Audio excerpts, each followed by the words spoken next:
আল্লাহকে পাওয়া বড় সহজ, বড় সহজ, এত সহজলভ্য দুনিয়াতে কোনো বস্তু নাই।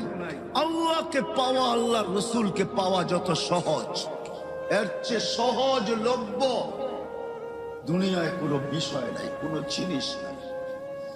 যদি তাই না হইতো তাহলে আল্লাহ কোনোদিন এই কথা বলতেন না। গুনাহ করার পরে শুধু উপরের দিকে তাকায় বসে রব্বানা রব্বানা বলে একটা চিৎকার দিছে। আল্লাহ বলে আলিমা আবদি আন্না লাহু রাব্বা ফাগাফারতু লাহ। আল্লাহ বলে তোর চিৎকার রয়ে যায় নাই, তোর চিৎকার সবকিছু ব্যাত করে আমার আরশ পর্যন্ত এসে কাঁপায়া দিছে। আমি আল্লাহ পর্যন্ত কাইপা গেছি, তুই আল্লাহ বইলা চিৎকার দিছস। আল্লাহ করলাম কি? এখানে মাপ চাওয়া নাই। আল্লাহ বলে তুই আল্লাহ বলে স্বীকারোক্তি দিলি,